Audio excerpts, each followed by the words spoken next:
আসসালামু আলাইকুম everyone. Circuit Bangla একাডেমির পক্ষ থেকে সকলকে স্বাগতম। তো আমরা আমাদের ফার্স্ট ভিডিওতে আমরা বাইনারি এডিশন সম্পর্কে জানিয়েছি এবং বাইনারি এডিশনটা মূলত আমাদের যে কনভেনশনাল নিয়ম অনুসারেই আমাদের করতে হবে। জাস্ট আমাদের ফর্মুলাগুলো একটু মাথায় রাখতে হবে এবং একটা বিষয় মাথায় রাখতে হবে, একটা এক্সেপশনাল কেস হলো ওয়ান ওয়ান ওয়ান ওয়ান যোগ করলে কনভেনশনাল নিয়ম অনুসারে টু হয়, আর যদি তিনটা ওয়ান একত্রে যোগ করি তাহলে কত হবে? কনভেনশনাল নিয়ম অনুসারে থ্রি হবে। বা টু এর ক্ষেত্রে, এবং এই বিষয়টা মাথায় রাখতে হবে, টু এর বাইনারি হলো জিরো এবং ওয়ান, আর থ্রি এর বাইনারি ওয়ান ওয়ান। এই বিষয়টা মাথায় রাখতে হবে। এখানে এখানে আমাদের জিরো, এই জিরো আর ওয়ানটা হলো সাম, আর এই ওয়ান এবং ওয়ানটা ক্যারি। এই বিষয়টা মাথায় রাখতে হবে, হ্যাঁ। আচ্ছা, তাহলে আমরা একটা এক্সাম্পল চুজ করি, তাহলে আরো বিষয়টা বুঝতে পারবো।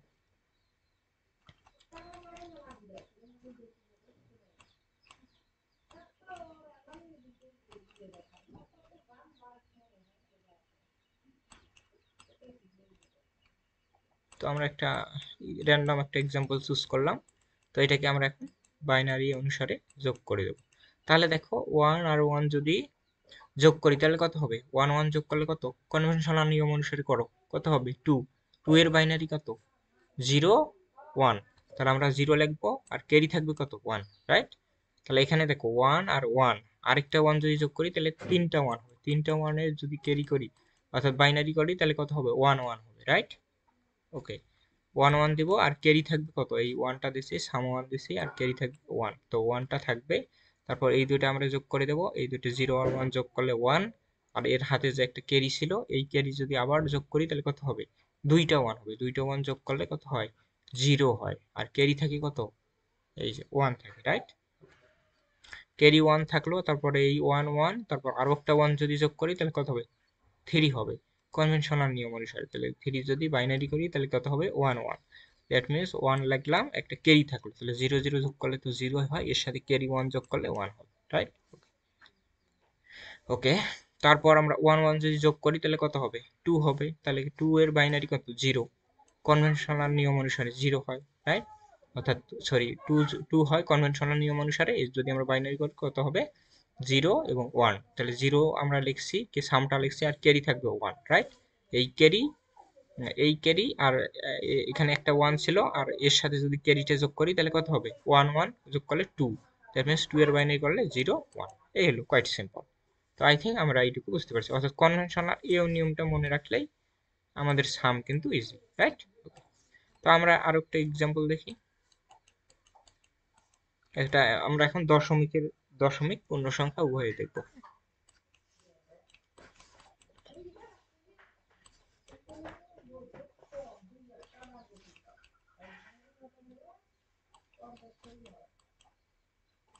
তো এইটার আমরা এখন যোগ দেখবো, রাইট? ওকে, তো দেখো, এই সেম নিয়ম, হ্যাঁ, এই নিয়মটা অর্থাৎ টু এবং থ্রি এর বাইনারিটা মনে রাখবা। টু এর বাইনারি জিরো ওয়ান, এখানে ওখানে ওয়ান হলো ক্যারি, আর থ্রি এর বাইনারি ওয়ান ওয়ান, এখানে ওয়ান হলো সাম, টু এই ওয়ান হলো ক্যারি। এই বিষয়টা মাথায় রাখবা। তাহলে ওয়ান ওয়ান যোগ করলে কত হবে? টু হবে। তাহলে টু এর বাইনারি কত? Zero one. তাহলে জিরো লিখলাম, সাম লিখলাম, আর ক্যারি থাকবে ওয়ান, রাইট? তাহলে এইটা জিরো আর ওয়ান যোগ করো, কত হয়? ওয়ান। ওয়ানের সাথে আবার ক্যারি যোগ করে দাও, তাহলে কত হবে? ওয়ান ওয়ান হবে, হ্যাঁ। তাহলে ওয়ান ওয়ান কনভেনশনাল নিয়ম অনুসারে যোগ করলে কত হবে? টু। টু এর বাইনারি আবার কত হবে? টু এর বাইনারি আবার কত হবে? জিরো। ক্যারি থাকবে ওয়ান, দশমিক দিলাম। এই ক্যারি, এই ক্যারি, হ্যাঁ, এই সরি, এখানে একটা ক্যারি থাকবে, আর এখানে দুইটা ওয়ান আছে। যদি তিনটা ওয়ান যোগ করি তাহলে কত হবে? থ্রি। থ্রি এর বাইনারি কত? One one. ওয়ান ওয়ান, তাহলে ওয়ান লিখলাম, আর ক্যারি থাকবে ওয়ান। তাহলে জিরো আর ওয়ান যোগ করলে কত থাকবে? দেখো, এই জিরো এবং ওয়ান যদি আমরা যোগ করি তাহলে কত হবে? ওয়ান। আর ক্যারি ওয়ান যদি যোগ করি তাহলে কত হবে? টু। দ্যাট মিনস এর বাইনারি করলে জিরো, আর ক্যারি থাকবে ওয়ান। তাহলে জিরো আর জিরো যোগ করলে কত হবে? ওয়ান। আর ক্যারি ওয়ান যোগ করলে ওয়ান হয়, রাইট? তারপরে জিরো ওয়ান ওয়ান যোগ করলে কত হয়? জিরো এবং ওয়ান। আই থিঙ্ক আমরা এইটুকু বুঝতে পারছি। ওকে, তো আই থিঙ্ক আমরা যোগের নিয়মটা শিখলাম। তো আমরা একটা বিয়োগের নিয়ম এখন দেখি। বিয়োগের নিয়মও সেম, হ্যাঁ। তো আজকে দেখবো বাইনারি সাবট্রাকশন।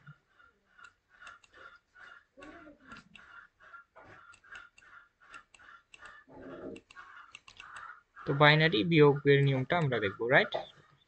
তো তো বাইনারি নিয়মের ক্ষেত্রেও সেম, জাস্ট এই প্রসেসগুলো একটু কনভেনশনাল নিয়ম অনুসরণ করবা। তাহলে 0 0 বিয়োগ করলে কত হয়? 0 হয়। তো 1 নম্বর দেখলাম। তো 2 নম্বর, 1 থেকে যদি আমরা 0 বিয়োগ করি কত হবে? 1 হবে। কনভেনশনাল নিয়ম চিন্তা করো। 3, যদি 1 থেকে 1 আমরা বিয়োগ করি, সরি,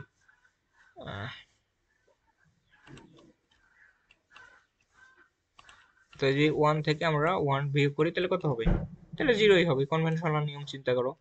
আর আরেকটা ব্যতিক্রম নিয়ম আছে, অর্থাৎ 0 থেকে যদি আমরা 1 বিয়োগ করি তাহলে আমরা কি করব? এটাকে লিখবো, এটা আমরা কিভাবে লিখবো এটা আমরা পরে একটু দেখবো, যখন এক্সাম্পল করব তখন কিভাবে এটা হয় এটা আমরা দেখবো। হ্যাঁ, আপাতত এটা একটু মনে রাখো এই অবস্থায়। হ্যাঁ, তো আমরা এই বিষয়টা এইটা একটু ক্রিটিক্যাল টাইপের হতে পারে। অর্থাৎ দেখো, ছোট সংখ্যা থেকে কিন্তু বড় সংখ্যা আমাদের, সরি, আমরা যদি একটু কনভেনশনাল নিয়মটা দেখি তাহলে বুঝতে পারবো। যদি আমরা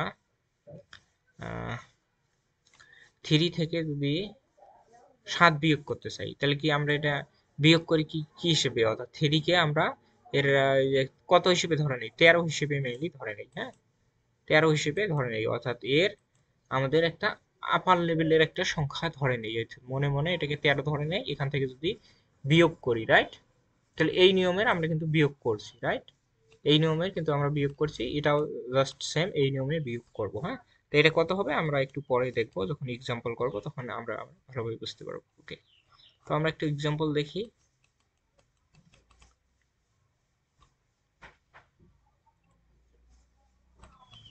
তো আমরা এক্সাম্পলটা পরের ভিডিওতে দেখি, রাইট। তো এই স্কের ভিডিওটা এই পর্যন্তই ছিল।